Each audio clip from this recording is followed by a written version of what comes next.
രാവിലെ 11:30ഓടെയാണ് KPCC ആസ്ഥാനത്ത് വെച്ച് VM സുധീരനും VD സതീശനും സ്ഥാനമേറ്റത്. രമേശ് ചെന്നിത്തലയടക്കം മുൻ പ്രസിഡന്റുമാരും മന്ത്രിമാരും മുതിർന്ന നേതാക്കളും പ്രവർത്തകരും ചടങ്ങിൽ സംബന്ധിച്ചു. പാർട്ടിയിലെ ഐക്യത്തെക്കുറിച്ച് ഊന്നി പറഞ്ഞ സുധീരൻ തന്റെ നിലപാടുകളും ആദ്യ പ്രസംഗത്തിൽ തന്നെ വ്യക്തമാക്കി. ജനസ്വീകാര്യതയായിരിക്കണം പരിഷ്കരണങ്ങളുടെ അടിസ്ഥാനമെന്ന് VM സുധീരൻ പറഞ്ഞു. ഒരു കാര്യത്തിൽ സംശയം വേണ്ട, പശ്ചിമഘട്ടത്തെയും പരിസ്ഥിതിയെയും സംരക്ഷിക്കുക എന്നുള്ളത് നമ്മുടെ ലക്ഷ്യമാണ്. അതോടൊപ്പം അവിടുത്തെ മനുഷ്യരെ സംരക്ഷിക്കുക എന്നുള്ളത്. പരിസ്ഥിതിയും മനുഷ്യരും പരിരക്ഷിക്കപ്പെടുന്ന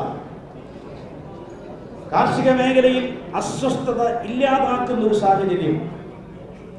കാരണം ഏത് പരിഷ്കരണ നടപടിയായാലും എൻ്റെ ഒരു വിനീതമായ അഭിപ്രായം സ്വീകാര്യതയാണ്, ജനസ്വീകാര്യതയാണ്.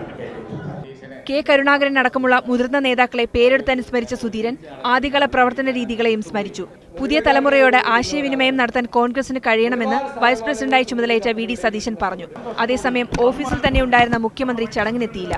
എന്നാൽ വിവാദ വിഷയങ്ങളിൽ പരസ്പരം ഏറ്റുമുട്ടിയിരുന്ന മുസ്ലിം നേതാവ് PK കുഞ്ഞാലിക്കുട്ടിയുടെ സാന്നിധ്യം ചടങ്ങിൽ ശ്രദ്ധിക്കപ്പെട്ടു.